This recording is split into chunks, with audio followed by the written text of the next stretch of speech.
Well, I think we do have a nice blend. We've got 10 guys back from last year, 8 who played significant minutes.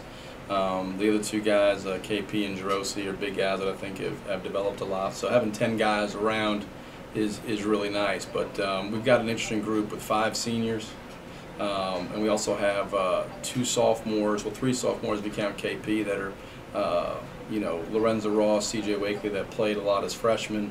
Now they're sophomores, really made improvements. KP is a guy that didn't play a ton as a freshman, but I think will certainly have a chance to play a lot here as a sophomore. And we've got a nice, like you said, kind of a nice blend. So we've got good leadership. The senior guys that have been here, the 5 of them, 3 of them have been here for all 4 years. So Cam Card and Wally Jones, Dustin Craig understand what it takes. They've been here for been to back-to-back tournaments, won a regular season title, a tournament title, been to consecutive NCAAs. So they understand what it takes, and I think they're setting a great tone with the younger guys, and the younger guys are kind of following their lead. So far so good. We got good talent. We have good size. We shoot it pretty well. Like all teams in September, we're terrible right now. But I think that's normal for the month of September with your basketball team. We got a chance. We got a high ceiling. I'll say that. We got a chance to be really good. Obviously, we can hit our ceiling. Well, everything that I've done, my first year, I think, maybe my first 2 years, we probably overtrained a little bit, in terms of too much conditioning and maybe pounded the guys a little bit too hard. The last 2 years, we've done things to try to streamline and keep guys fresher later. As we become a better program, getting to the NCAA tournament is not the goal. Trying to win a national championship is. And to do that, you got to be fresh, you got to be healthy as you hit, the middle of March. It's a long season. I mean, we start in August with individual stuff, and it's really, if you play into March, it's a 7-month year, which is a lot longer than really any football or baseball or any other season. Being fresh, keeping the guys fresh long term is the objective. What we've done is we've condensed all our conditioning into a 2-week period, and we call it boot camp. It's 2 weeks. We're in the middle of week 1, and they'll go 4 days in week 1, 4 days in week 2, and the first 2 days of week 3, which will be right before we tip off practice. So then they'll have a couple of days off to kind of recover their bodies, and then get ready for our first practice. What we'll do, how we'll kind of move our hours, is we'll be able to practice Friday with the team workouts, Saturday with the team workouts, twice Sunday because it's a new week, and then Monday we'll go with our first official practice. But we'll kind of use those 2 hours towards the end of the week, but give the guys off after Monday and Tuesday to kind of relax Wednesday, Thursday.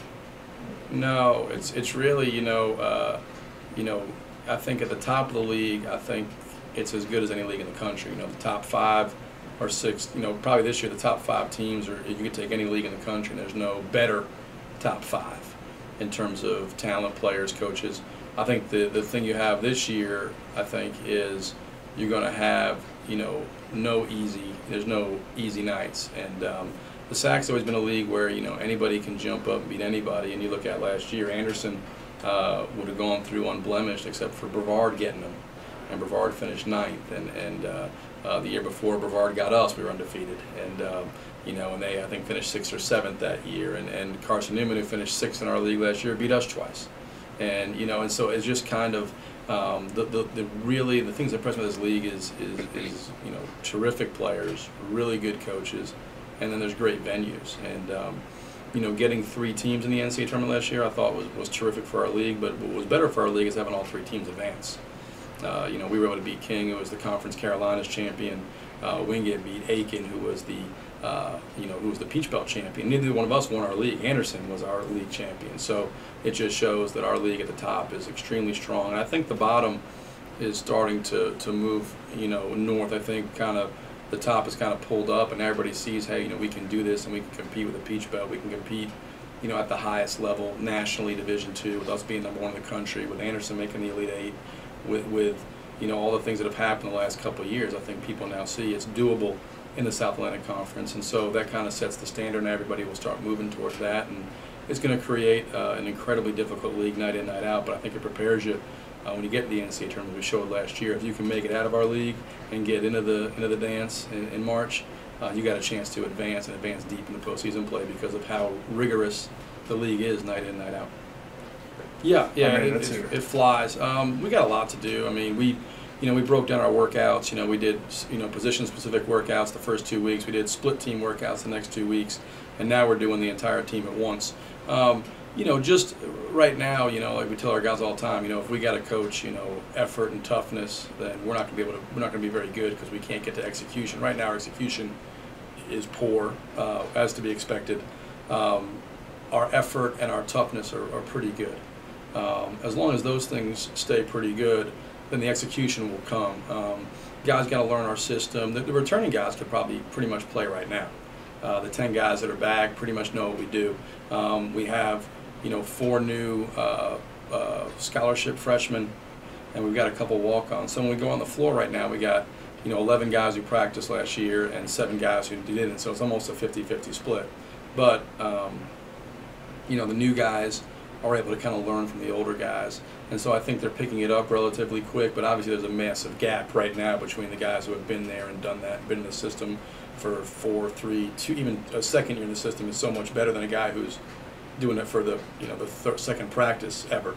So we have a major gap there, but I do think it'll kind of catch up. But the big things for us is to to get in shape with boot camp. Make sure guys are in top flight condition to be able to handle practice, and then obviously try to put in and install. We'll spend a lot of time on our offense and doing some basic stuff defensively heading into the 15th. And like you said, once the 15th's here, I mean, we have, I think, 5 days before our first scrimmage, and then we have 15 days from the 15th till we play Florida State, and then we open up there in 20-some days from the first day of practice. So it flies, and the preseason's important. These 2 weeks, 2.5, 3 weeks are important to kind of set the groundwork for what we're going to do on October 15th. So you have the fundamentals in place, the basic stuff in place. Then when you hit on the floor on the 15th, you're able to kind of go harder, longer, and sustain it. Versus right now, we're doing 2 1-hour practices a week. So when you go in October 15th, you can go 20 hours a week, and we'll probably go obviously 6 days a week. So